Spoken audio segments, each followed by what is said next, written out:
কেমন আছো? সম্পা রান্নাঘরে সবাইকে স্বাগত। আজকে আমি পাকা আমের ম্যাঙ্গো মুড়ি বানিয়েছি। কিভাবে বানিয়েছি সেটাই আপনাদেরকে দেখাবো। বাচ্চা থেকে বড় সবাইয়েরই পছন্দের এই ম্যাঙ্গো মুড়ি আপনারা বাড়িতে বানালে কেউ বুঝতেই পারবেন না যে এটা দোকান থেকে কিনে এনেছে না বাড়ি থেকে তৈরি করা। কেউ গরমের সময় বাড়িতে আসলে অতিথিদেরকেও আপনারা এই ম্যাঙ্গো মুড়িটা কোল্ড ড্রিঙ্ক হিসেবে দিতে পারেন। যে সকল বন্ধুরা আমার ভিডিও দেখছেন আমার চ্যানেলে গিয়ে অবশ্যই সাবস্ক্রাইব করে আমার পাশে থাকবেন। বন্ধুরা, আমি 1 কেজি পাকা আম নিয়েছি। আজকে আমি পাকা আমের ফুটি বানাবো।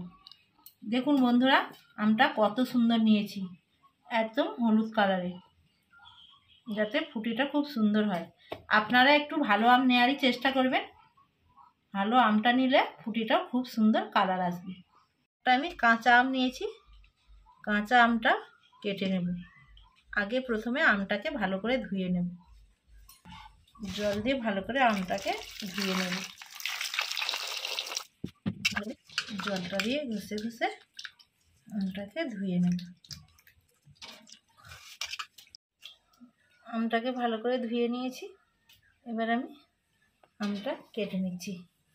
প্রথমে আমের খোসাটা ছাড়িয়ে নিচ্ছি। বন্ধুরা দেখুন, আমের কালারটা কত সুন্দর।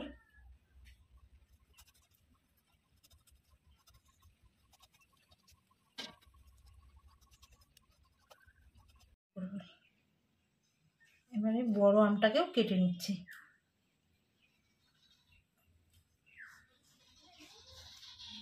আমের খোসাটা ছাড়িয়ে নিয়েছি। এবার আমি ফাল করে নিচ্ছি।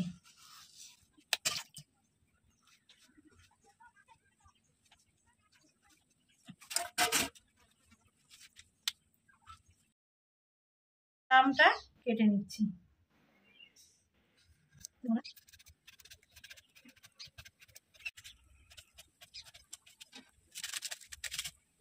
এবং কাঁচা আমটাকে পাকা আমের সঙ্গে কেটে নিচ্ছি।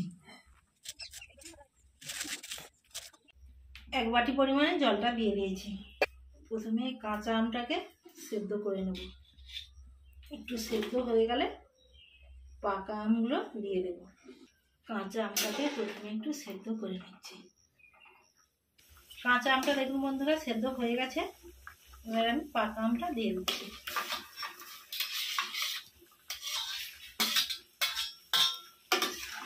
পাকা আমটা একটু সেদ্ধ হয়ে গেলে নামিয়ে নেব। বন্ধুরা দেখুন, আমটা সেদ্ধ হয়ে গেছে। আমি এবার গ্যাসটা নিভিয়ে দিচ্ছি। আমটা সেদ্ধ হয়ে গেছে, এবার নামিয়ে নিচ্ছি। খুব ভালো করে ঠান্ডা করে নিয়েছি। এবার আমি একটা মিক্সি নিয়েছি, একটা পেস্ট করে নেব।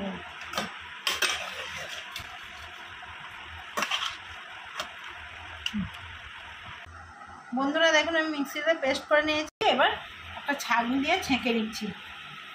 বন্ধুরা দেখুন, এরকম করে ছাঁকনিতে দিয়ে নাড়ছি। দেখুন বন্ধুরা কত সুন্দর আমের কাঁচরা পড়ে যাচ্ছে।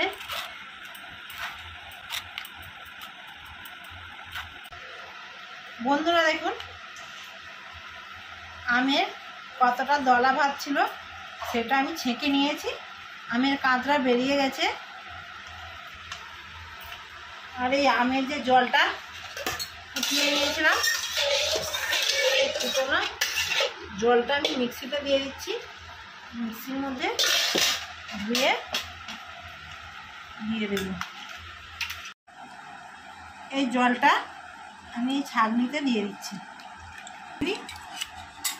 ফুটোনো জলটাও আমি ফেলে দিইনি, আমি এই মিক্সির মধ্যে দিয়ে ভালো করে ধুয়ে নিয়েছি। বন্ধুরা দেখুন, জলটা দিয়ে আমি আবারও ভালো করে ছেঁকে নিচ্ছি। বন্ধুরা দেখুন, আমের কাঁচরা কত সুন্দর হয়েছে। দেখুন কতটা বেরিয়ে গেছে। এবার আমি চিনি দিয়ে ফুটিয়ে নেব। বন্ধুরা দেখুন, আমি ফুটি তৈরি করছি, তার জন্য 1 বাটি চিনি দিয়ে দিচ্ছি। আমের মিষ্টি অনুযায়ী চিনিটা দেবেন।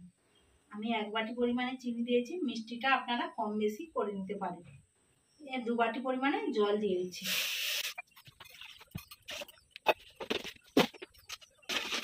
ভালো করে চিনির রসটাকে ফুটিয়ে নেব।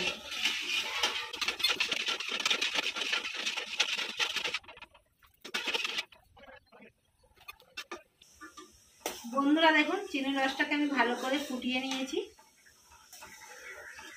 এবার আমি চিনির রসটা ভালো করে ফুটিয়ে নিয়েছি। এই ফুটন্ত চিনির রসেতে আমের কাঁচরাকে দিয়ে দিচ্ছি।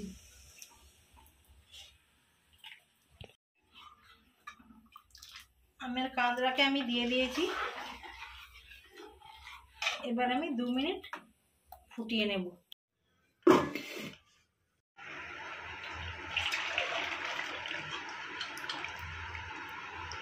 এভাবে নেড়ে নেড়ে ঠান্ডা করে নিচ্ছি। ফুটিটা ঠান্ডা হয়ে গেছে। প্রথমে আমি বন্ধুরা দেখুন গ্লাসটাতে ভরে নিচ্ছি। একটা কাঁচের গ্লাস নিয়েছি, গ্লাসে ভরে নিচ্ছি। দেখুন বন্ধুরা ফুটিটা কত সুন্দর হয়েছে। বাড়িতেই কোনো কেমিক্যাল ছাড়াই ফ্রুটি তৈরি করেছি। কতটা সুন্দর হয়েছে দেখুন। আপনারাও বাড়িতে এই ফ্রুটিটা বানিয়ে ফেলুন। এবার আমি এই চামচটা দিয়ে এই বোতলটাতে ভরে নিচ্ছি। বন্ধুরা ম্যাঙ্গো ফ্রুটিটা কেমন হয়েছে আপনাদেরকে খেয়ে দেখাচ্ছি।